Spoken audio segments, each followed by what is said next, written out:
A'udzubillahi minasyaitonirrajim. Bismillahirrahmanirrahim. Rabbi shrah li sadri wa yassir li amri wahlul 'uqdatam min lisani yafqahu qawli. Rabbi zidni ilman warzuqna fahman. Assalamualaikum warahmatullahi wabarakatuh. Alhamdulillahirabbil alamin. Puji syukur kita kembali lagi sahabat-sahabat sekalian di dalam IG Live Self Inquiry and Philosophy. Akhirnya setelah nggak sekian lama sih, minggu lalu nggak ada ya karena libur. Sekarang kita ada lagi, sudah episode 76. Alhamdulillah. Seperti biasa, sahabat-sahabat selamat datang. Selamat datang juga Bang Dame. Selamat malam, sahabat-sahabat. Terima kasih telah bergabung, telah menyempatkan waktunya untuk ikut kita ngopi bareng, ngobrol-ngobrol ngalor gitu kemana-mana, tapi tentang hal-hal yang mendalam gitu. Dari tentang apa? Ya banyak gitu. Karena yang kita tentukan di sini bukan hanya objek penelitian, tapi lebih penting lagi adalah kacamata, lensa kita melihat segala sesuatu. Itu yang paling penting. Lensa yang kita gunakan untuk memperbincangkan objek-objek, masalah, hal-hal, ya pokoknya topik percakapan, kita menggunakan self-inquiry dan filsafat gitu. Seperti biasa, aku akan mengulang-ulang ya. Self-inquiry itu apa? Self-inquiry adalah penelitian diri aja sebenarnya, penelitian diri. Tapi jarang dilakukan sebenarnya. Kita jujur aja deh, jarang kita meneliti diri kita. Kita menjalani hidup sehari-hari, kita hanya tertarik pada objek yang terlihat. Itu pun juga masih dari mata ya, secara fisik gitu. Misalnya ada kecelakaan, kita langsung, wah ini apa nih penyebabnya nih gitu. Langsung. Jadi yang kita teliti adalah sebuah kejadian di luar. Tapi kita lupa meneliti subjek yang meneliti itu sendiri. Jadi kalau misalnya ada kecelakaan, kita lupa meneliti kenapa gue tertarik untuk meneliti itu. Kenapa gue langsung bertanya kenapa ada kecelakaan di sini gitu. Aku jadi ingat satu dialog di Dunia Sopi. Teman-teman yang pernah baca Dunia Sopi pasti tahu di babnya Immanuel Kant nih. Jadi di sini si Sopi bertanya kepada gurunya itu yang misterius ya, Albert itu, si Albert Knox. Apa bedanya manusia? Apa yang menjadi ciri khas manusia? Manusia adalah yang bertanya why, mengapa gitu. Si Alberto ini gurunya Sopi memberikan contoh gini. Misalnya kita lagi duduk-duduk, tiba-tiba dari ruang di samping kita yang lagi dibuka pintunya, ada bola gitu bergelinding. Kalau kita kucing, kita langsung main-main bola itu aja kan. Bola menggelinding gitu secara misterius tiba-tiba ke depan kita. Kalau kita langsung tanya, kenapa nih bola itu menggelinding gitu kan? Kok bisa? Oh, apakah di sana ada orang yang nendang? Atau ada apa gitu, kita langsung ke situ. Jadi kita langsung fokus kepada penyebab-penyebab gitu kan. Nah itu sebuah ini aku udah secara tak langsung menjelaskan filsafat ya. Itulah filsafat ya, itu filsafat. Jadi oke, ini ada objek, kita bertanya tentang penyebabnya. Kita bertanya tentang objek itu, definisi realnya, aslinya gimana. Pendeknya mengenal realitas sebagaimana adanya. Kalau self-inquiry mengenal subjek sebagaimana adanya, bisa dibilang gitu. Jadi oke lah, gunakan distingsi subjek dan objek dalam konteks ini. Kira-kira begitu. Meskipun aku selalu tekankan bahwa filsafat juga mulai mengarah kepada subjek gitu. Ketika kita bertanya dari posisi mana aku memandangnya sebagai masalah pada mulanya. Jangan-jangan dan hampir selalu sebenarnya teman-teman, kita menganggap sesuatu sebagai masalah karena kita pakai kacamata yang melihatnya sebagai masalah.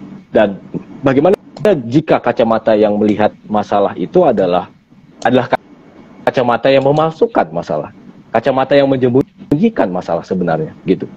Jadi pakai satu kacamata filsafat kritis, kita baru sadar, oh di mana sebenarnya masalah yang sebenarnya gitu. Masalah fundamentalnya apa gitu ya. Apa yang akan kita cari masalahnya? Sekarang topiknya berjudul Panggung Sandiwara. Aku suka topik-topik ini karena dia berhubungan dengan imajinasi, dengan acting, dengan kalau langsung ya kepada psikoanalisis, dengan fantasi gitu Bang Dame. Atau kalau di sini ada Mas Hasan, mungkin dia akan langsung merujuk kepada Maya gitu. Ya itulah tentang Maya dan lain-lain, imajinasi gitu. Atau alam barzah gitu kan. Nah, pertanyaannya, pertama, kita harus sadar bahwa ini nih, panggung sandiwara kita temukan di berbagai tradisi ya, dari sepanjang zaman gitu. Bahkan malah aku berpikir, dia kayak kenalilah dirimu gitu Bang Dame, kayak know yourself gitu. Selalu ada di berbagai tradisi pesan-pesan seperti itu. Ya, ini lagi-lagi berhubungan subjek objek nih, subjek diri dan dunia dan realitas gitu. Tentang dunia, pesan-pesan inti selalu bisa direduksi menjadi kenalilah dirimu. Kalau tentang dunia, apa ya, ajaran inti fondasi di setiap filsafat atau mungkin agama itu bisa direduksi menjadi sebuah paradigma, sebuah prinsip bahwa dunia adalah panggung sandiwara. Gitu. Kita tahu Shakespeare mengatakannya, bahkan Al-Quran mengatakannya, di apalagi tragedi Yunani gitu, macam-macam. Tapi apa maksudnya? Bagaimana kita bisa memahaminya? Apa maksudnya sandiwara di sini? Aku pernah baca satu ulasan dari Cak Nun kalau nggak salah ya. Iya, dari Cak Nun. Oke, dunia panggung sandiwara, tapi apakah itu berarti kita berpura-pura, berbohong? Kita cuma main di dunia ini, gitu. Ya, main-main dalam arti apa, gitu kan? Kita bahkan malah punya alergi, semacam alergi terhadap artifisialitas, gitu kan? Fakeness, gitu. Kita nggak suka yang namanya munafik. Apakah itu berarti munafik, gitu? Aku bisa, ya mungkin, kalau bisa sharing ya teman-teman ya. Dulu aku, ya, berfilsafat tentang banyak hal. Salah satunya adalah esensi acting gitu Bang Dame. Dan aku pernah sampai pada satu fase di mana gue membenci para aktor karena mereka begitu mudahnya memanipulasi kita, tapi mereka tidak benar-benar merasakan itu gitu. Seperti ahli propaganda, katakanlah Joseph Goebbels gitu ya, di Nazi, partai Nazi itu. Dia orasinya luar biasa menggebu-gebu gitu, menghipnotis, semuanya tersihir gitu pada saat. Bahkan dia lebih jago orasi ketimbang Hitler gitu kan. Tapi apakah dia juga mempercayai hal itu? Apakah dia juga menggebu-gebu? Bagaimana jika dia jago memalsukan gitu, menipu jadinya? Itu kan kurang ajar. Nah, tapi penilaianku yang agak naif itu tentang aktor itu sebenarnya ada dasarnya gitu. Para filsuf bahkan Plato cukup curiga dengan yang namanya miming, yang namanya drama itu. Kalau Aristoteles masih tolerir ya, masih mentolerir drama. Kalau Plato malah wah ini tiruan dari tiruan gitu. Karena dunia ini aja udah tiruan dari idea-idea yang ada di atas gitu kan. Nah, kalau bikin drama di kehidupan, di teater gitu, itu tiruan dari tiruan berarti. Double. Manipulasinya double gitu. Aku sampai bilang kepada teman-temanku yang aktor gitu, yang terlibat, yang suka, ya anak-anak teater lah. Lu kurang ajar lu bisa manipulasi kita dengan mudah. Tapi lo sendiri kayak, rasain lo gitu kira-kira. Tapi akhirnya semakin aku belajar, bagaimana jika juga mereka merasakannya gitu. Pada saat mereka mentransfer kesedihan pada kita, mereka juga sedang sedih. Sedihnya itu beneran. Dan itu aku terilhami oleh teman-temanku yang aktor, yang berkecimpung di dunia teater gitu. Lu nggak tahu aja, Rip, betapa susahnya kita harus mempersiapkan diri, harus memanggil memori gitu. Jadi ketika mereka berlagak itu benar-benar terjadi gitu kira-kira. Sedihnya benar-benar sedih gitu. Jadi aku di sini teringat pada gagasan Maya gitu Bang Dame. Maya itu kan menyembunyikan sekaligus mengungkapkan. Dia menyembunyikan ya realitas sejati, tapi dia mengungkapkan juga. Misalnya kita langsung ke paling ujung. Seorang guru spiritual yang udah tersingkap gitu kan. Muncul dia dapat visi-visi. Nah, visi-visinya kan imajinasi. Visi-visinya sebuah maya juga gitu, yang menampil, yang mewujud gitu. Jadi dia menyembunyikan sekaligus mengungkapkan, dan mengungkapkan dalam penyembunyiannya gitu. Aku ambil contoh gini. Kalau teman-teman yang suka baca novelnya Jane Austen, oke, tapi bukan novelnya yang penting. Yang penting ceritanya. Ada anak-anak, mereka anak-anak teater gitulah. Mereka mau bikin sebuah drama. Tapi yang namanya remaja, ada kisah cinta kan.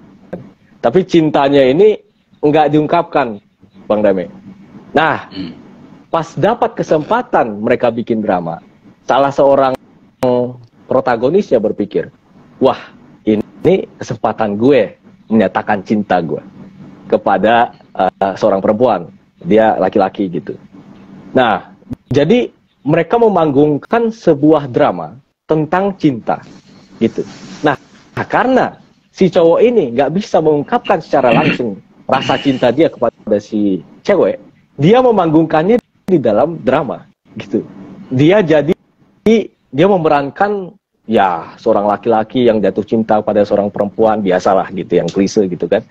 Tapi gara-gara itu terungkap akhirnya yang benar-benar dia rasakan. Oke, bisa kita analisis panggung sebuah kebohongan, sebuah penipuan tanda petik ya. Tapi dia mengungkapkan rasa cinta yang benar gitu.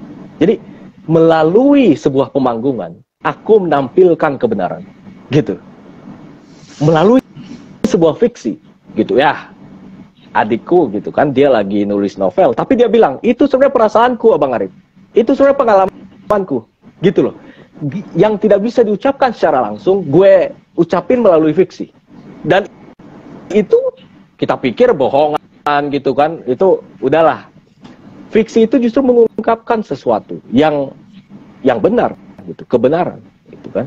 Makanya bahkan ada juga yang membaca Al-Quran dan berbagai kitab suci dengan berbagai kiasan-kiasan. Sebenarnya itu kan kayak dunia fantasi jadi, tapi mengungkapkan sebuah kebenaran gitu. Nah, jadi pada dimensi sandiwara-sandiwara ini yang akan kita sentuh nanti menurutku. Banyak sandiwaranya. Sekarang bagaimana jika sandiwara itu adalah, ya kehidupan kita adalah sandiwara gitu ya. Mungkin sampai situ aja. Dan terakhir ya, yang aku juga mau sorot kayaknya bahas di sini ya Bang Dame. Bukan hanya penyadaran bahwa kita hidup di panggung sandiwara, tapi bagaimana kita bisa bersandiwara dengan sadar. Itu. Jadi, oke, yang inward, jalan ke dalam kita sadar bahwa dunia adalah panggung sandiwara. Jalan keluar, bagaimana kita bisa bersandiwara. Bagaimana kita bisa benar-benar berdrama. Bagaimana kita bisa benar-benar secara sadar pakai topeng. Bukan dipakai si topeng itu. Karena di satu episode Mengenal Sang Aku, kalau nggak salah yang pertama teman-teman, aku baru sadar bahwa iya, kita harus sadar dulu Sang Aku, baru bisa benar-benar acting. Iya kan?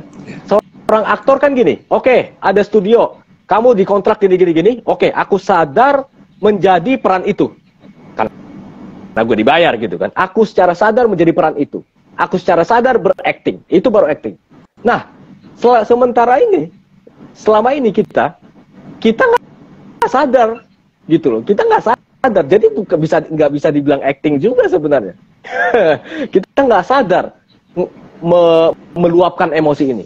Nah, kalau kita udah sadar sebagai aktor, justru pada saat itulah kita baru benar-benar acting gitu. Makanya nggak heran dunia adalah panggung sandiwara. Korelasinya kepada kenalilah dirimu gitu. Jadi mereka saling berkorelasi. Lo harus sadar diri lo dulu, baru bisa benar-benar acting, otentik. Atau lo harus sadar bahwa dunia adalah panggung sandiwara untuk sadar diri lo yang sebenarnya. Itu aja pengantar dari aku. Nanti kita bisa berdiskusi. Teman-teman yang mau bertanya langsung aja ditaruh ke kolom komentar. Nanti ini episodenya akan di-upload di YouTube. Itu. Ya, jadi kalau ada yang ketinggalan bisa ditonton lagi. Oke, terima kasih Bang Dame, dipersilakan. Terima kasih Bang Arif. Alhamdulillah itu udah satu esai itu. Tadi uraian tadi itu. Bismillahirrahmanirrahim. Dengan nama Allah yang Maha Pengasih dan Maha Penyayang. Assalamualaikum warahmatullahi wabarakatuh. Alhamdulillah, puji syukur kita haturkan kehadirat Allah. Malam ini bisa berbincang-bincang kembali di forum Suaguru Selvinguari and Filosofi. Mudah-mudahan teman-teman yang mendengar bisa ikut menikmati percakapan ini, dan sengaja memang IG Live ini kita gunakan untuk membahas tema-tema yang sangat esensial gitu. Dan satu tema itu kalau kita pahami betul-betul itu banyak membantu kita untuk mempunyai pondasi ya. Seperti kemarin kita bicara trauma gitu ya, bicara karma dan seterusnya. Malam ini kita bicara tentang panggung sandiwara. Sahabat-sahabat Suaguru, Bang Arif tadi pengantar yang bagus, dan itu kayaknya perlu seumur hidup tuh untuk menghayati itu. Ya. Tapi kita coba dialognya ini santai, mudah-mudahan dapat percikan-percikan hikmah. Kalau di Hindu, Bang Arif, kehidupan ini disebut dengan samsara. Ada istilah begitu, samsara. Ada juga disebut juga maya. Memang maya itu ilusi gitu ya. Tapi kita mulai dari samsara. Samsara itu adalah perpindahan dari derita satu ke derita yang lain. Dan itu dalam pengalaman kita sehari-hari, sahabat-sahabat sekalian. Ya, orang yang sibuk kerja, orang sukses pun dia menderita juga gitu kan, capek gitu ya. Jadi dari satu karma konsekuensi ke karma yang lain, jadi bisa disebut samsara gitu. Kalau Buddhisme itu menyebut kehidupan ini juga duka gitu. Duka itu makanya jadi kata duka gitu, berduka. Tapi dalam bahasa Sanskrit duka itu adalah ketidakpuasan. Jadi apapun yang kita capai dalam panggung kehidupan ini tidak pernah satupun memuaskan kita. Itu perlu diteliti itu, dan mereka-mereka yang sudah sampai kepada the truth itu akan membuktikan itu. Yang ketiga, Bang Arif, di Yunani itu suka disebut kehidupan ini ada istilahnya itu universe. Universe itu kalau diartikan lateral itu keteraturan. Jadi kosmos, keteraturan. Karena ya dia lebih ilmuwan kan, intelektual, dia berfilosofi, jadi lebih menyorot keteraturannya. Terus kalau di Jawa itu suka disebut juga panggung kan, ya kayak dalang, wayang gitu kan, wayang, itu panggung ya. Al-Quran sendiri menggunakan juga istilah ini. Di sini misalnya, kalau boleh saya baca surat Al-An'am ya 32 ayat, surat 6 ayat 32. Kehidupan dunia ini hanyalah permainan dan senda gurau belaka, dan sungguh kampung akhirat itu lebih orang yang bertakwa. Ya. Nah, di situ ada kata bertakwa, maka tidakkah kamu memahaminya gitu. Kalau di surat Muhammad ada juga tuh Bang Arif, sesungguhnya kehidupan dunia itu hanyalah permainan dan senda gurau. Jika kamu beriman dan serta bertakwa, Allah akan memberikan pahala kepadamu dan Dia tidak akan meminta hartamu, kayak gitu-gitulah. Nah, sekarang kita coba melakukan satu perjalanan penelitian, teman-teman, bagaimana kita bisa melihat kehidupan sebagai panggung sandiwara. Nah, jadi gini Bang Arif, kalau Nabi Ibrahim, Bang Arif ya, Nabi Ibrahim seperti yang tadi malam kita sempat diskusi ya Bang Arif ya, diskusi di satu komunitas. Nabi Ibrahim itu kan apabila telah malam gelap gitu kan, tiba-tiba beliau melihat bintang. Nah ini nih Tuhanku gitu ya, ini Tuhanku. Jadi ini Tuhanku gitu Bang Arif. Jadi bintang itu pertanda gitu ya. Ada guru sufi mengatakan bintang itu adalah petunjuk yang kita peroleh dari akal yang dewasa gitu. Jadi kalau kita lihat dengan akal, maka kehidupan ini apa sih gitu kan, kita ada satu aturan-aturan, kalau begini maka begini gitu ya. Jadi kita mulai paham ada keteraturan. Kita belum bisa berani mengatakan ini panggung sandiwara Bang Arif. Iya. Apalagi kalau kita lagi utang gitu kan. Ya. Jadi paparan tadi Bang Arif di awal itu, dunia ini disadari ilusi itu agak susah sebagian orang. Tapi ketika kita sudah mulai terbiasa hidup dunia digital Bang, dengan adanya TikTok, Instagram, Twitter, kita mulai sadar memang dunia Twitter, dunia Instagram itu saya menampil di situ satu topeng saya pakai, dan itu bukan yang asli. Tapi kadang-kadang perasaan terdalam saya diekspresikan di situ kan gitu. Ya enggak?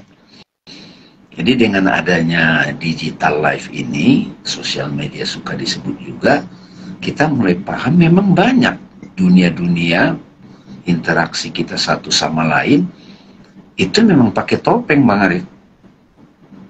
Ya, pakai pencahayaan, pakai filter gitu kan. Kalau di Zoom itu Bang Arif suka tebalin kumisnya kan gitu kira-kira. Jadi entah apa maksudnya kan gitu. Jadi sementara orang lain yang belum pernah melihat kita secara langsung fisik, dia akan menganggap kita yang itu gitu. Ya kan?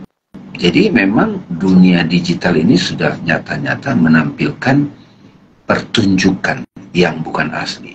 Pemilihan presiden itu kan ada pengkondisian dari elektoral gitu kan. Ya kita nggak tahu gitu. Sudah mulai banyak banget informasi sehingga kita butuh petunjuk dari yang terdalam. Kalau tadi Ibrahim kan Bang, akal gitu, analisa akal. Tapi kan itu juga bisa terjebak dan berbasis data, berbasis ini saintifik. Gitu. Siapa yang bisa menjamin data itu akurat?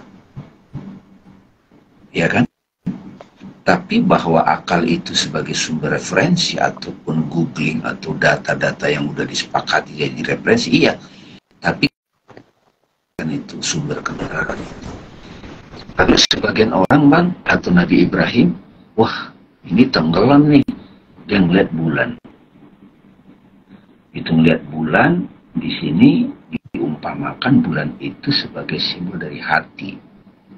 Mulai melihat segala sesuatu. Ini rasanya apa ya? Kita mulai meneliti itu begitu. Makanya tadi saya bilang Bang Arif, uraian Bang Arif tadi seumur hidup tuh. Kesimpulan. Jadi kehidupan dunia ini sebagai permainan dan senda gurau. Iya sih, dari Al-Quran begitu. Tapi kalau yang lebih realistis Bang Arif, ya itu tadi. Dunia itu kehidupan ini samsara, kehidupan ini duka. Itu kan banyak yang merasakan. Tapi kalau dibilang kehidupan ini sandiwara, panggung, tapi terasa banget kan gitu Bang Arif. Masa sih begitu gitu. Jadi siapa orang yang bisa sudah punya kesimpulan atau tersingkap kepada dia kebenaran bahwa kehidupan dunia ini panggung sandiwara? Kalau orang yang sudah bisa menyadari kehidupan ini sebagai panggung sandiwara, itu berarti dia udah ketemu sutradaranya Bang. Ini tidak lagi masalah dengan protagonis atau antagonis. Penampilan itu iblis atau malaikat, setan atau malaikat. Iya kan? Namrud atau Ibrahim atau Pandawa atau Kurawa.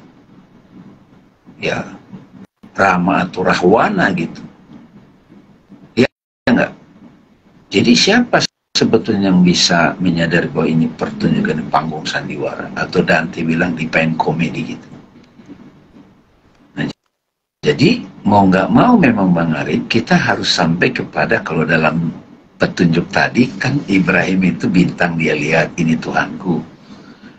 Bulan. Ini Tuhanku. Sampai kepada matahari Bang. Kalau matahari kan sudah jelas gitu. Semua terang benderang gitu. Nah, ini baru kemarin tuh dapat nih teman-teman. Apa namanya, semacam inspirasi lah. Tapi teman-teman boleh renungkan juga.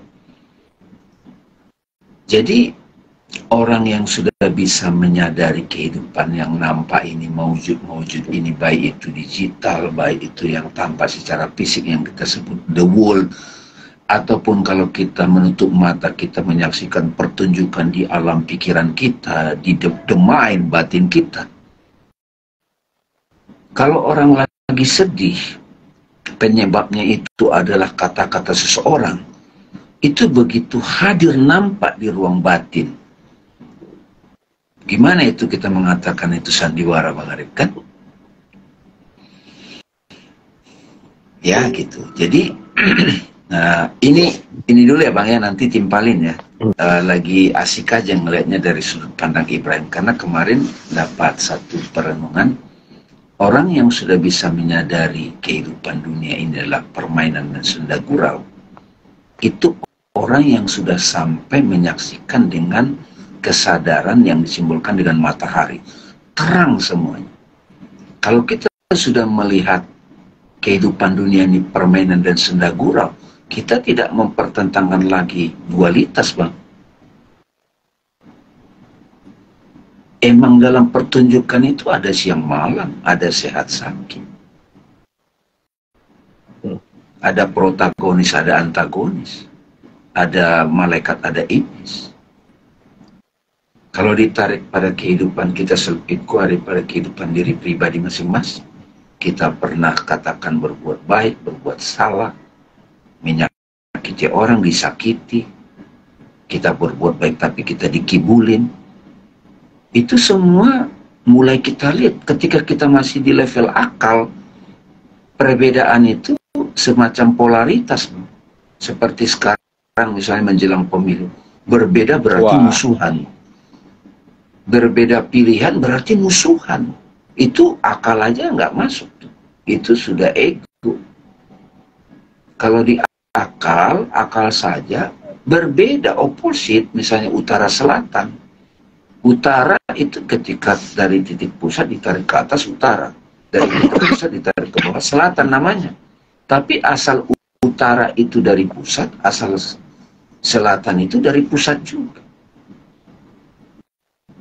Jadi makanya Bang Arif, teman-teman, kalau seseorang sudah bisa menyaksikan kehidupan ini panggung sandiwara, dia sudah tidak lagi bertanya kenapa ya ada orang disakiti, kenapa dia lingkungan itu rusak. Jadi saya biarkan dong, nggak gitu juga.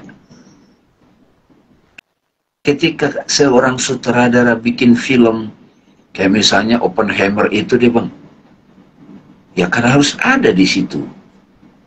Ataupun cerita Mahabharata, atau Divine Comedy-nya Dante, atau Shakespeare yang Romeo Juliet gitu kan, Hamlet dan seterusnya gitu, Lord of the Ring gitu kan, Narnia gitu, atau Pangeran Diponegoro yang disebut Perang Jawa kan gitu Bang. Pangeran Diponegoro kan bagi Belanda dia adalah pemberontak gitu, tapi dari sudut pandang Indonesia Pangeran Diponegoro itu pahlawan. Nah, jadi mereka yang sudah bisa melihat kehidupan ini sebagai panggung sandiwara, dia tidak mempertentangkan lagi dualitas yang paradok, tapi itu dia lihat sebagai gambar utuh gitu Bang Arif, cerita utuh, ya nggak? Jadi karena itulah dalam kisah Ibrahim menemukan sumber dari, kan di situ kan disebut gini Bang, ini wajah tu wajah ya, aku hadapkan wajahku kepada yang fator samawati wal ard, yang menciptakan, yang mengadapkan, yang memproyeksikan, yang penyebab dari semua pertunjukan ini. Jadi orang tidak bisa sadar Bang Arif, dunia ini panggung sandiwara kalau dia belum kembali dulu kepada hakikat dirinya. Nggak bisa Bang, itu nanti hanya dogma aja. Sandiwara sih, tapi kan sakit banget, gitu kira-kira. Jadi harus mengalami bantingan samsara, duka, mulai pelan-pelan dilihat ke struktur yang ada, nggak ada yang kebetulan, sampai kemudian ini asal-usul dari pertunjukan ini dari mana? Kok rapi ya? Kok sinkron ya? Kok semua teratur ya? Tuhan sedang tidak bermain dadu gitu. Nah, jadi semua paradok-paradok ini mulai dilihat dari satu kesatuan gambar. Kalau analogi yang paling mudah teman-teman, ketika teman-teman, sahabat saya kemarin saya lihat dia lagi menyusun puzzle-puzzle origami gitu loh Bang Arif. Jadi ada gambar utuh, kalau ada 500 potongan, itu disusun satu-satu, sehingga jadi gambar utuh. Jadi tidak ada lagi kontradiksi satu sama lain. Tapi ini tetap adalah ciptaan gitu Bang Arif. Panggung sandiwara. Nah, di sini nih. Nah, jadi dan dunia ini panggung sandiwara, ceritanya mudah berubah gitu. Bagus banget tuh dari Taufik Ismail. Kisah Mahabharata atau tragedi dari Yunani, setiap kita dapat satu peranan yang harus kita mainkan. Kalau orang kampung bilang gini Bang Arif, wah itu udah suratan gitu, itu kode dan kodar, itu takdir. Itu dari satu sisi menyelamatkan.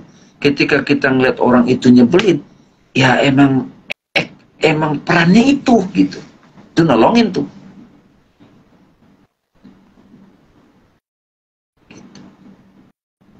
Jadi Bang Arif sekalian membayangkan nih ketika mau menerangkan dunia ini panggung sandiwara kepada orang yang patah hati 3 kali, itu gimana dia bisa terima itu? Dia masih melihatnya dari sisi individunya, aktor yang tidak sadar, dia belum acting Bang. Dia tercerap dalam adegan itu. Kalau aktor terbaik adalah dia sadar memerankan itu. Makanya di sini kata-katanya Bang, kehidupan dunia ini hanyalah permainan dan senda gurau. Sungguh kampung akhirat itu lebih baik bagimu, bagi orang yang bertakwa. Ada kata-kata bertakwa di situ Bang. Ya. Kampung akhirat itu adalah esensinya apa dari pertunjukan itu? Cerita itu sebetulnya sarinya apa? 5 kali diputus pacar, sarinya apa ya gitu? Kalau dia belum dapat sarinya, akhiratnya, akhirnya dapat apa? Maka dia akan dikasih terus adegan itu, Bang.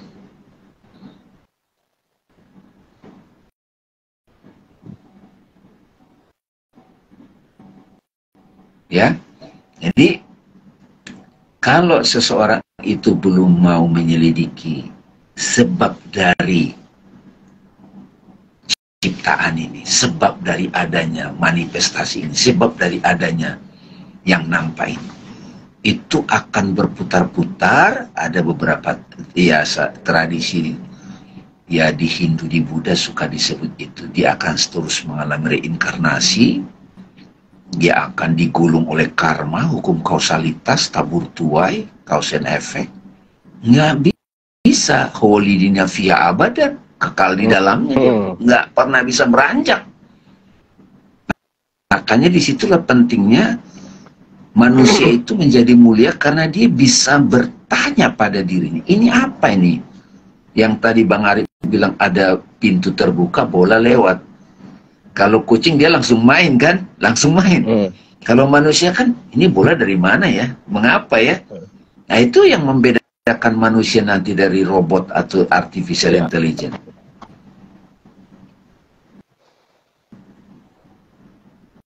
Artificial intelligence bukan acting dia Bang, dia itu sistem. Ya. Orang yang acting itu kehormatan, kayak sutradara ketika dia merekrut pemain, itu sebuah kehormatan di audisi. Kita ini semua sudah audisi tuh, kalau sadar. Audisi dulu. Casting dulu. Kita di casting.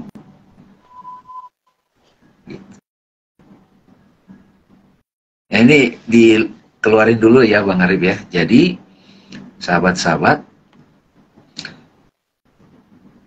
ayat surat Al-An'am itu kan, sungguh kampung akhirat itu lebih baik bagi orang yang bertakwa. Maka tidakkah kamu memahaminya gitu? Jadi melalui akal pikiran yang terbatas, kita belum bisa menyadari ini kehidupan, ini panggung sandiwara. Kalaupun kita meyakini ini panggung sandiwara, itu karena ada informasi kitab suci. Belum sebuah penyingkapan, belum sebuah ini ini memang panggung sandiwara ya. Nah, kalau sudah sadar seperti itu ada satu kebahagiaan juga, Bang. Iya, iya, iya. Apapun peran kita, kita akan menikmatinya itu. Apapun. Karena sebuah kehormatan, kita dapat acting gitu, dapat peran gitu. Apapun. Nah, orang yang sudah bisa nerima perannya itu yang disebut orang yang sudah nerimo. Makom ridho, Bang. Itu sebuah kehormatan. Apapun itu. Tapi ketika dia mau ganti peran, nah itu beda makom lagi tuh, Bang. Beda level kesadaran. Tapi orang kalau dia sudah bisa nerimo apapun itu dan tidak protes lagi, dan dia bersyukur, enjoying, ridho dengan peran apapun itu sudah sampai kepada terang benderang. Oh, memang ini peranku kok gitu. Udah nerimo gitu loh. Itu yang waktu kita diskusi, Bang Arif, bukan harusnya sih, salah satu berkah dari anak muda, dia sudah tahu jalan hidupnya gitu. Dia sudah tahu misinya sampai mati. Ya. Pada saat dia menjalankan misinya itu, orang lain melihatnya capek, padahal dia enggak. Dia menikmati menjalani misinya. Ya.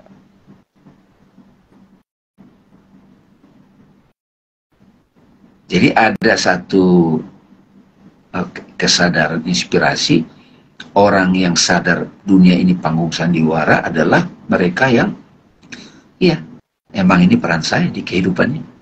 Saya jadi apa disebut orang ustadz, jadi guru, atau jadi apa ya, jadi istri. Kayak ya Arjuna harus menerima perannya untuk melakoni, dia membunuh.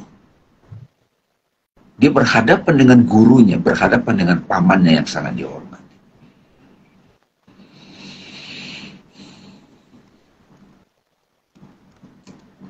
Nah, kalau di surat Al-An'am ayat 79 itu, teman-teman, Ibrahim sampai pada kesimpulan, ini wajah tu wajahiyya lillazi faturus samawati wal ard hanifan muslima wa ana minal musyrikin.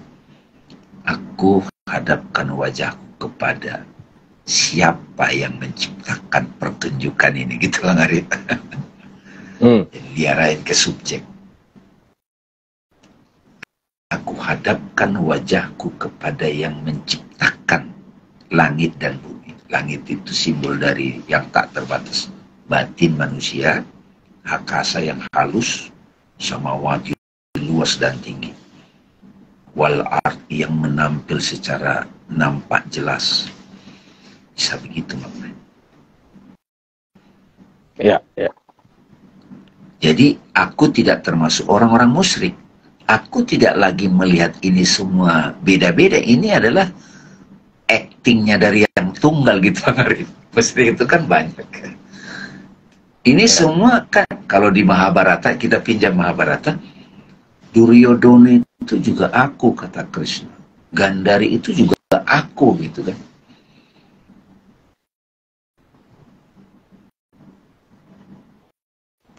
Ya. Tetapi setelah itu disadari, sahabat-sahabat sekalian, baru manggung itu memang jadi khalifah, jadi imago Dei, penampilannya sang tunggal gitu.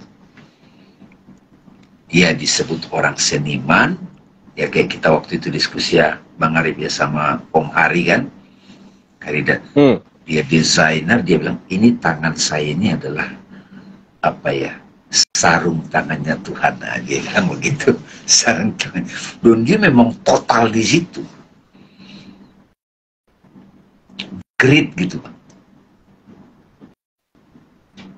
Jadi orang yang sadar kehidupan ini panggung sandiwara, dia akan total acting, dalam arti menampilkan image of God, imago Dei, sebagai penampilan Tuhan, wakil Tuhan kalau di Islam. Ya. Terus bagaimana dan kejahatan. Nah, ini balik lagi nih. Ini mas turun lagi nih ke kesadaran dualitas nih. Bukankah seorang sutradara ketika lihat semua pemeran-pemeran dalam adegan yang dia ciptakan, tidak ada yang, dia semua menghormati semua peran, ya nggak Bang? Ya.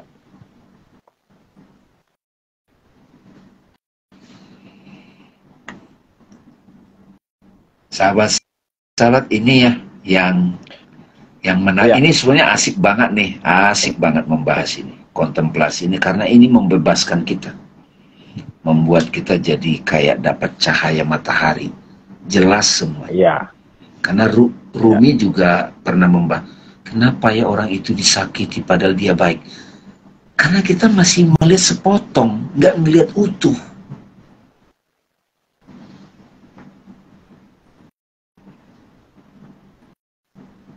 Gimana Bang? Dari Bang Arif gimana? Kalau sudut pandang ini kan kita suka diskusi tuh. Jadi Ya.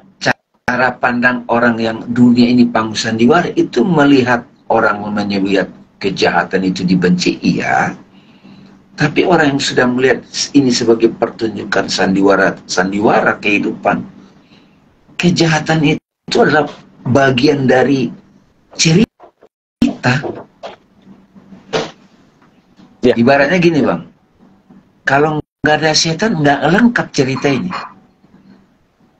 Ya. Oke. Karena itu aku berperan sebagai setan sekarang. Nggak, maksudnya gini, teman-teman sekalian, izinkan aku untuk bersandiwara, berperan. Tapi lagi-lagi ya, seperti yang tadi udah dibilang Bang Labe dan aku mengantarkan di awal, sandiwara mengungkapkan juga gitu, mengungkapkan sesuatu. Dia adalah manifestasi wajah, imago Dei gitu tadi kan. Karena itu aku akan berperan sebagai seorang anak muda yang kritis dan mungkin juga akan terkesan ngeselin gitu teman-teman. Tadi sebenarnya sudah sedikit demi sedikit Bang Dame sudah jawab sebenarnya, tapi biar lebih seru gitu Bang Dame. Pertama gini, pertama tadi iya Bang Dabe menyorot tentang, oke, kalau sudah berperspektif bahwa semuanya panggung sandiwara, kita tidak lagi bertanya, oh kenapa di situ ada kesakitan, di situ ada penderitaan gitu. Itu namanya teodise ya. Jadi kenapa Tuhan menciptakan kejahatan gitu. Dan selalu argumen filosofisnya gitu ya, Bang.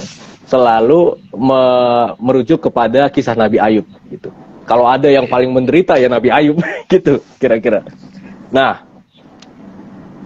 di sini sebagai anak muda, kita sebenarnya bukan anak muda juga sih. Siapapun yang ya orang tua juga, generasi di atas ya. Kita kesal melihat kemunafikan gitu. Aku ambil contoh ya, gini. The Lion King teman-teman, ingat ya. Dan di Lion King itu ada lagu Circle of Life. Circle of Life semuanya adalah lingkaran kehidupan, semuanya punya peran, semuanya ada di posisinya masing-masing gitu. Tapi siapa yang bilang? Ya yang di paling atas. Yang bilang siapa? Ya singa gitu kan. Tapi lagi-lagi, ya karena dia di paling atas, dialah lihat ini. Oke, satu sisi karena dia melihat keseluruhan. Tapi Bang Dame, ini kritisnya di sini. Ya lo di atas sih lo nggak ngerasa apa yang dirasain zebra gitu kira-kira. Lo di atas sih lo nggak ngerasa apa yang dirasain itu gitu. Lu nggak ngerasa yang dirasain oleh ya babi, kudanil dan lain sebagainya. Jadi mereka adalah yang kita semua adalah satu gitu tapi di atas gitu. Mereka yang punya kuasa gitu Bang Dame. Nah terus gimana nih gitu? Itu berarti apa? Munafik gitu kira-kira. Dia bilang semuanya adalah satu tapi masih ada kesengsaraan gitu. Nah jadi di sini aku mau menyorot dari sisi permainan ini gitu. Nah, inilah apa ya bisa dibilang. Jadi gampang gini, apakah pandangan sutradara senetral itu gitu kira-kira? Bagaimana jika dia ternyata sebenarnya diam-diam secara implisit terlibat gitu. Dia terlibat, dia sudah berpihak sebenarnya. Tapi berpihak kepada siapa? Kepada yang menang gitu kan. Di dalam studi tentang drama namanya dramaturgi. Oke. Sutradara melihat keseluruhan, tapi dia berpihak kepada plot yang udah dia tulis gitu. Dia berpihak pada protagonis gitu. Antagonisnya bilang, kenapa kita nggak ini, kita menderita juga gitu, kita menderita, kenapa kamu berpihak hanya pada itu? Ya bisa juga dong, itu make sense kan. Nah, sutradara bilang, oh kamu nggak paham apa-apa. Kamu berpihak kok, kamu berpihak loh sama protagonis. Kamu sosokan aja, apa holistik bla bla, lu berpihak loh, gitu kata antagonis. Nah, apakah benar-benar sudut pandang sutradara netral gitu kira-kira kan? Lion King, oh iya mereka orang kaya, oh mereka yang paling atas berkuasa, ya wajar mereka bilang gitu. Itu yang apa ya? Pas pertama kali aku di dialog positif ya, langsung ditanya, selalu, oh iya siapa lo bisa bilang gini? Misalnya siapa yang paling cantik sekarang ya? Kim Ji Won mungkin, aktris Korea. Dia bilang gini, kecantikan bukanlah segala-galanya. Ya iya lo cantik gitu. Bill Gates bilang, kekayaan bukan segala-galanya. Ya iya lo kaya gitu. Nah, terus orang-orang seorang spiritualis bilang, duniawi bukan segala-galanya. Ya iya lo udah gitu kan. Nah, inilah sebenarnya yang dideteksi oleh banyak mereka yang jeli, yang kritis, bahkan seorang sahabat ya, sahabat kita, dalam stoicisme gitu Bang Dada. Stoicisme, oh semuanya sudah begini, kita biarin aja gitu-gitu. Ya, tapi siapa yang sering belajar stoicisme? Orang-orang korporat di atas gitu. Mereka yang benar-benar hardworking malah tidak gitu kan. Nah ini loh, jadi bagaimana kita bisa menyeimbangkan ini? Karena di dalam satu video yang baru kita garap ya, tentang The Awakening, salah satu sub videonya, sub babnya adalah Changing the World, mengubah dunia gitu. Oke, kan kita selalu dapat gini nih, orang-orang yang spiritual, ada bahkan kan suatu cerita yang diasosiasikan ke Jalaluddin Rumi. Pada mulanya aku berpikir untuk mengubah diriku. Ketika aku belajar, aku ingin mengubah lingkungan. Aku ingin mengubah kebalik-balik. Aku ingin mengubah dunia. Pada saat aku belajar lebih dalam, mengubah lingkungan. Yang lebih dekat aja. Orang-orang terdekatku. Pas aku lebih dalam lagi, aku mengubah diriku aja deh. Gitu. Tapi apakah itu cukup? Apakah hanya sampai situ? Nah, yang diajarkan Swaguru ya, yang aku pelajari Bang Dame, adalah ya tadi, bahkan guru-guru seperti Thich Nhat Hanh, Rupert Spira sudah jadi spiritualitasnya itu yang engage gitu, yang berperan. Kita jangan sampai lupa, Krishna itu berpihak pada Pandawa. Sekalipun dia pada akhirnya dia merasakan sakitnya Kurawa, sakitnya Pandawa, tapi dia kalau dia turun ke dalam panggung, dia harus berpihak. Dia harus bisa bilang Kurawa itu jahat gitu. Spiritualisme yang kita butuhkan sekarang bukan spiritualitas yang mengatakan oh semua baik dan jahat itu enggak. Spiritualitas yang kita butuhkan, baik dan jahat itu pada akhirnya adalah sebuah bagian dari cerita, tapi kalau gua masuk, yang jahat itu harus gua lawan. Gitu. Jadi ada semacam act, itu baru acting kan? Itu baru acting. Gitu. Misalnya kita mengatakan Hitler itu niscaya. Ya, tapi kata para korban yang kena Holocaust dia, ya astagfirullah, itu penghinaan bagi mereka gitu kan. Lagi-lagi iya, karena kita berada di dunia, Hitler itu adalah musuh kita gitu. Tapi dalam pandangan yang lebih luas, jadi saya. Inilah yang disebut dialektika teman-teman, bukan logika. Kalau logika, A ketemu negasinya, negasi A, itu pasti berlawanan kan.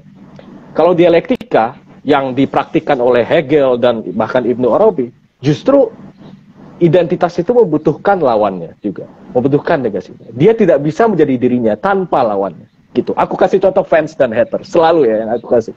Fans, haters itu pada akhirnya ya, aku berprinsip, haters itu adalah fans yang menyamar, gitu. Karena dia mengerahkan berbagai waktunya untuk mengikuti suatu idolanya, gitu. Nah, jadi misalnya apa ya? Kalau kritik doang mungkin itu sekali aja gitu. Tapi kalau lo bener-bener haters, lo kan bener harus ngikutin gitu. Nah, secara struktural, secara formal, riset bahkan, secara secara formal, secara perilakunya nggak ada bedanya dengan fans. Kontennya beda, tapi mode engagingnya, mode lu terus mengerahkan perhatian lo kepada si idola, itu sama kayak fans gitu jadinya. Hanya pada level konten mereka berbeda. Bahkan sebaliknya juga bisa berlaku teman-teman. Fans adalah haters yang menyamar. Ketika si fans melihat idolanya ternyata tidak sesuai yang diekspektasikan, langsung menjadi membenci. Semudah itu changingnya. Nah ini dialektika. Betapa yang satu nggak ada lagi oposisi, nggak ada lagi kontradiksi kata Bang Dame tadi. Karena keduanya saling sebenarnya sudah saling, kalau aku lebih suka istilahnya sudah ada skandal, sudah saling bercinta antara keduanya.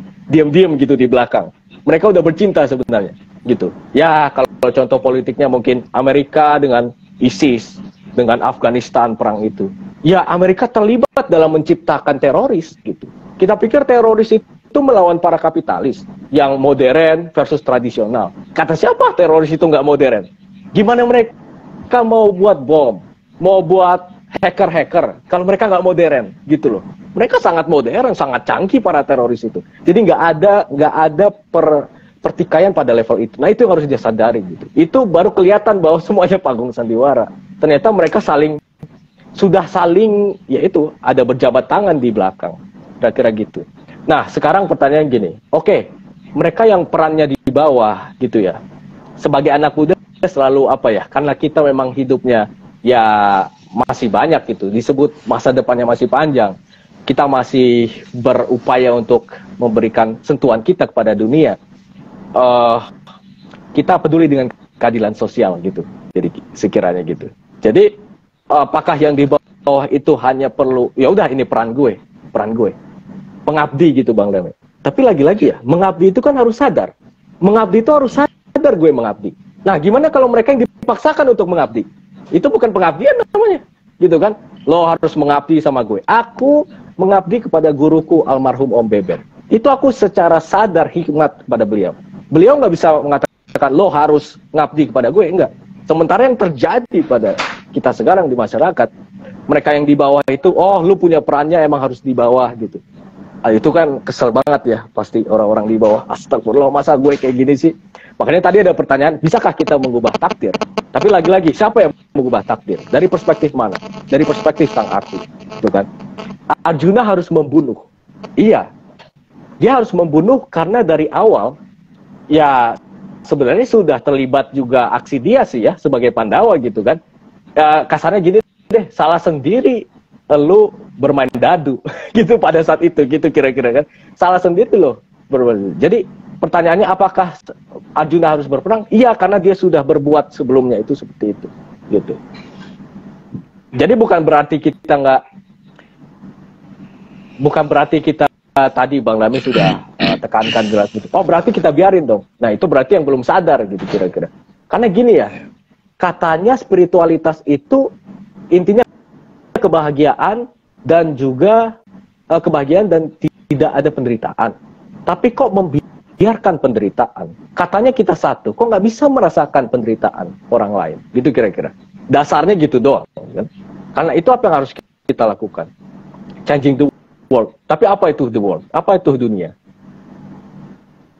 Gitu. Nah, kira-kira itu. Jadi apa ya?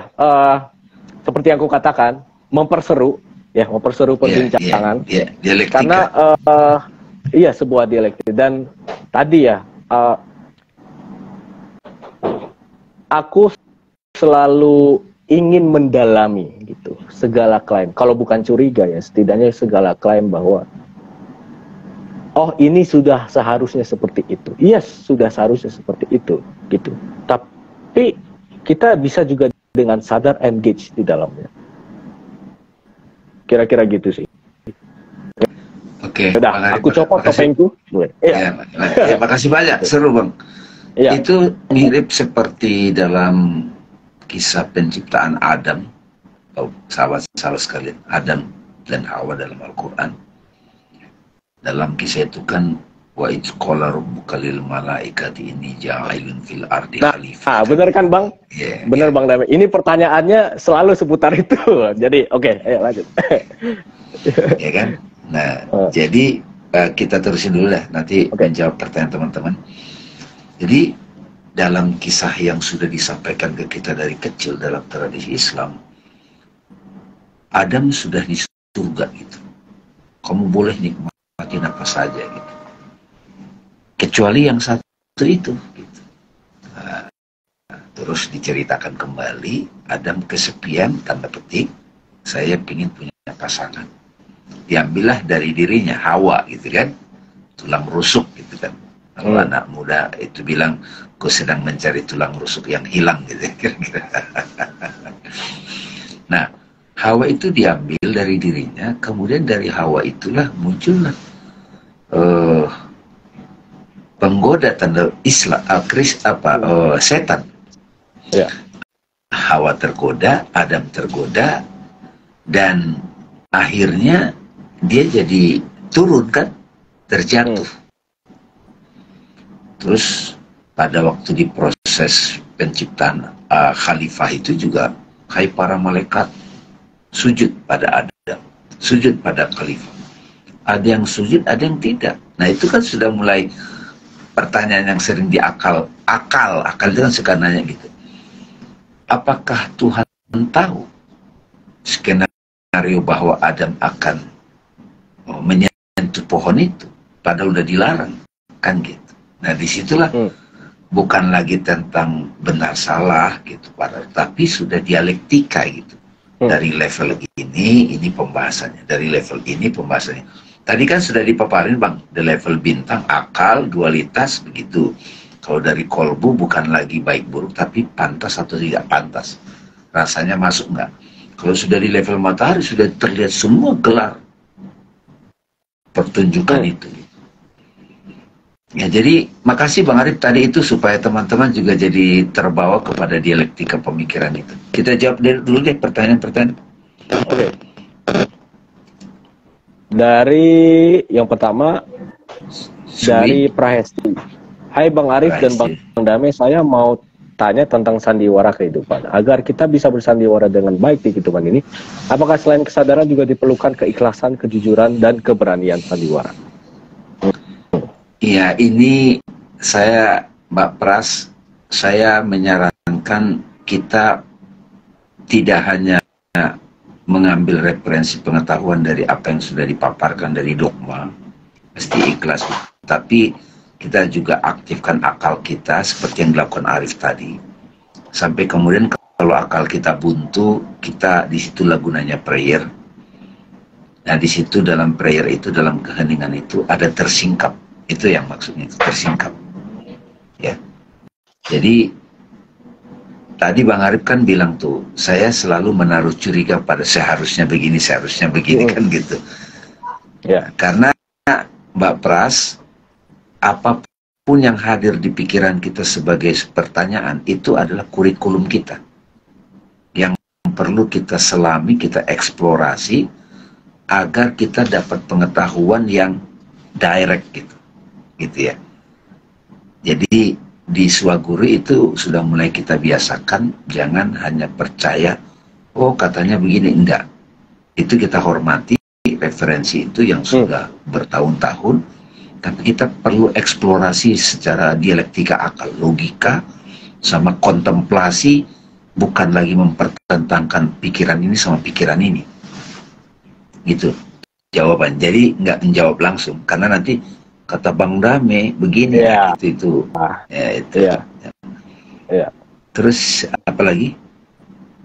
Tapi tadi Mbak Praesti ini menyebut keberanian gitu ya.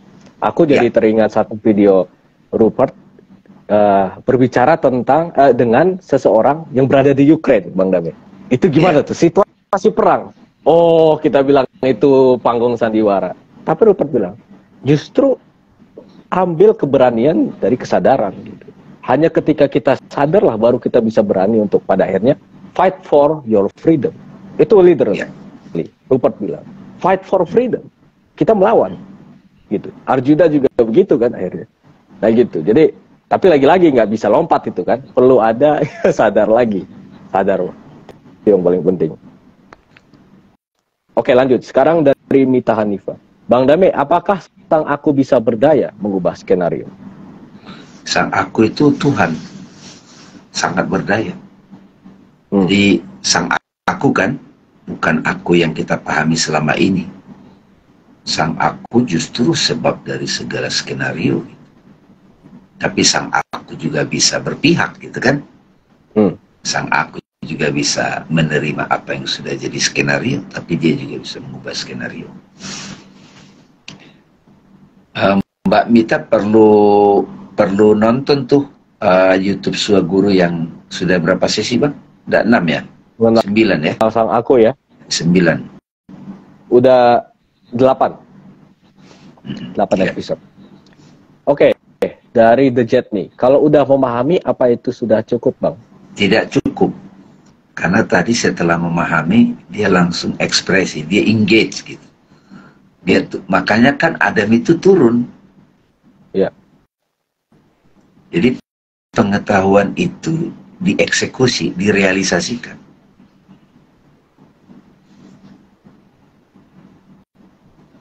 Oke, dari Katsira De Luna, kadang iri sama peran orang lain yang lebih kaya dan hidupnya nyaman. Apakah memang status ekonomi ini juga sudah diplotting bang? Begini, oleh elit global ya, elit global. Mbak Katsira, ini kan terjadi pada banyak kita. Pada waktu datang perasaan iri itu salah satu trigger untuk kita melakukan satu proses eksplorasi. Ya. Jadi dihadirkannya kejadian itu, apakah itu lewat Instagram atau kita lihat di TV, itu men-trigger kita melalui praktek self-inquiry. Kita langsung bertanya, ini siapa nih aku yang iri ini nih? Terus eksplorasi. Gara-gara kita iri, katakan begitu, kita jadi bangkit, akhirnya kita mengubah kehidupan kita, jadi status ekonomi kita naik gitu. Iya kan? Iya, motivasi kalau kata motivator itu. Iya. Sui. Dari Sui, bang, misal saya berbuat salah, kemudian dengan pemahaman ini saya merasa ini hanya peran saya menjadi jahat kok. Apa boleh seperti itu? Jujur pada diri. Jujur pada diri. Inilah gunanya self-inquiry. Jadi self-inquiry itu mengajak kita tidak akal-akalan. Tidak cari pembenaran. Ya. Karena di sini kan butuh ketelitian, kejujuran, kerendahan hati gitu. Bahkan kalau kita sudah melakukan praktek self-inquiry, salah itu nanti mengalami transformasi. Kemarin saya nyebut itu kesalahan, sekarang saya nyebut itu wisdom. Ya. Kebijaksanaan. Tapi pura-pura, oh ini nggak apa-apa kan, ini peran gue. Tapi jujur pada diri, kalau masih gelisah, masih struggling di batin, itu belum dapat dia wisdomnya gitu. Nah, makanya kan jangan stuck pada penyesalan. Setelah berbuat kesalahan, pasti ada state of soul itu menyesal. Karena dengan kondisi menyesal itu, kalau dia dibawa, dia meratapi diri. Kalau dia akalnya bercahaya, penyesalan itu dijadikan jadi satu humility, sehingga dari penyesalan itu kita bertemu kehadiran Tuhan yang Maha Mengampuni.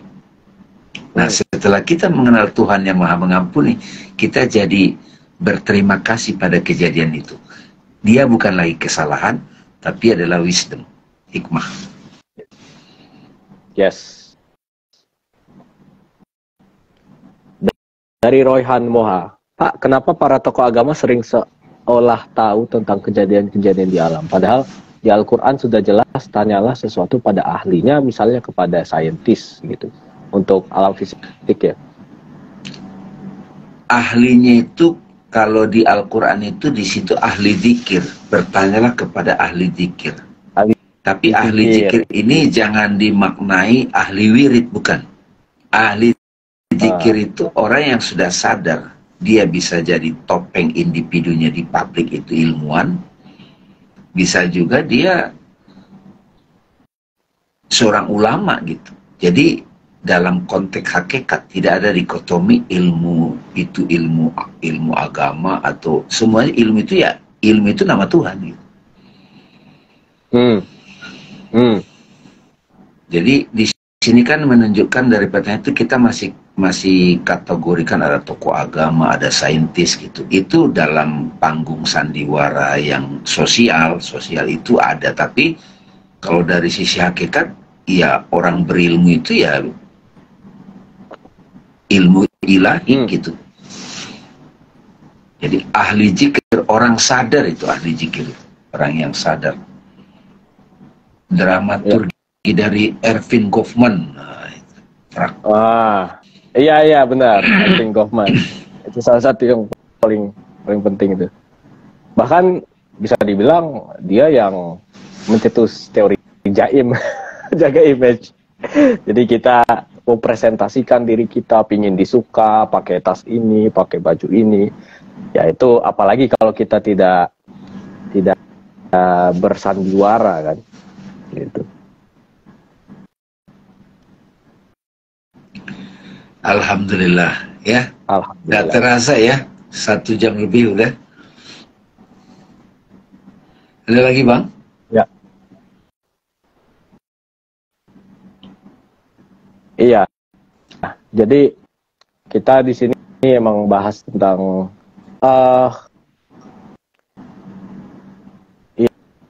ya, kalau menurutku sih memang yang paling penting tadi sih, padanya kita harus bisa menyadari, dan tadi kalau ada yang bikin kita bingung seperti tadi teori ceritanya dunia Shopee itu, bola datang gitu kan, ini ada apa nih, ya itulah selidiki gitu, harus ada pikiran yang tajam, harus juga humble, lagi-lagi berpikir di sini juga berpikir filosofis ya, kita udah pernah bahas di Swaguru apa itu thinking gitu, thinking yang sebenarnya.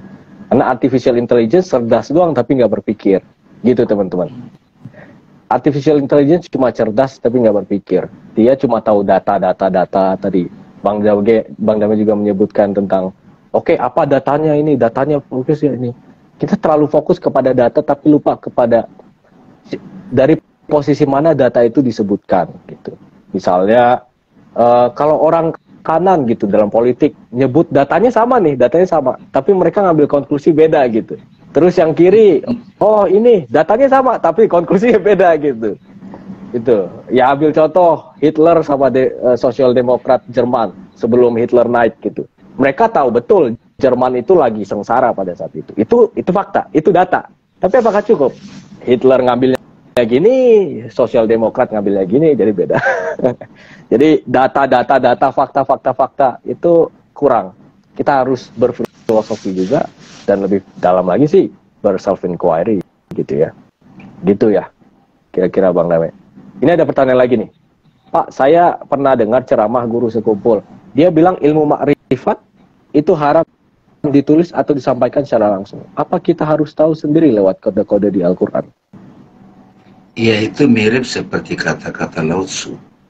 Nama yang masih bisa diterangkan bukan nama yang sebenarnya.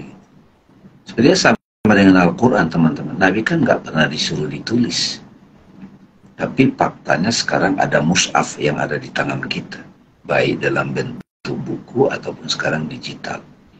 Jadi itu bagian dari kebijaksanaan kehadiran Tuhan dalam ruang dan waktu. Jadi kalaupun ada guru mengatakan itu haram di ini, itu apa ya, supaya berhati-hati. Tapi di era digital ini itu ada satu lagi adaptasi, teman-teman, yang kita perlu masing-masing kembali ke hati kita, be humble. Ini di zaman sekarang itu kan kita nggak boleh gampang juga menghadapi kecanggihan teknologi, ya kan? Banyak kan yang gampang, kalau nanti sudah ada artificial intelligence, ya karyawan jadi banyak yang disrupsi gitu kan. Nah gimana nih gitu. Nah disitulah pentingnya dialektika seperti ini. Kalau enggak kan manusia akan disingkirkan oleh robot. Manusia yang tidak sadar. Jadi justru dengan sekarang ini kayak dialog begini kan banyak sekali tadi kan inti-inti yang kita bahas itu. Tapi tetap teman-teman, ini ada 35 orang, 40 orang mendengarkan misalnya. Masing-masing punya kapasitas sendiri untuk menerimanya.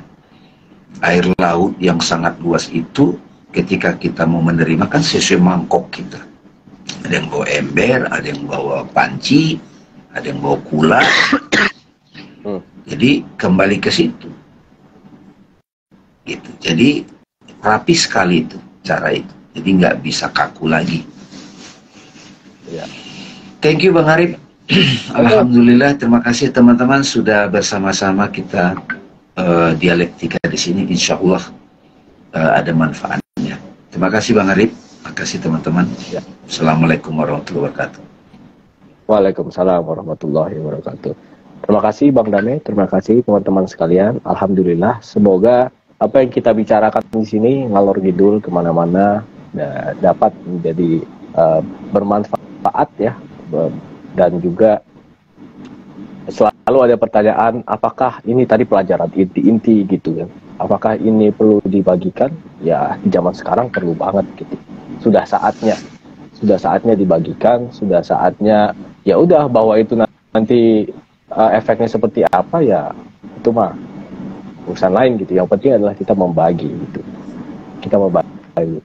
Aku jadi ya teringatlah kata-kata ya seorang guru yang sering kita rujuk juga di Swaguru ya, ketika ditanya di video Awakening, film Awakening ya, teman-teman bisa tonton aja di YouTube. Rupert Spira ketika ditanya apakah bisa pemahaman self inquiry ini, direct path ini menjadi mainstream, menjadi arus utama, ya why not? Kenapa tidak? Kenapa tidak semua orang diajarkan direct path gitu? Jadi ya karena kita semua berpotensi gitu.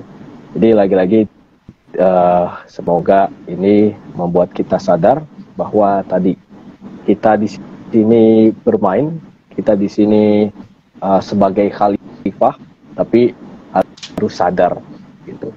Harus sadar. Itu aja, dan pada saat itu baru kita bisa acting. Itu aja dari aku. Terima kasih lagi Bang Dame dan sahabat-sahabat sekalian. Semoga ini menjadi bermanfaat, berkah dan untuk kita semua.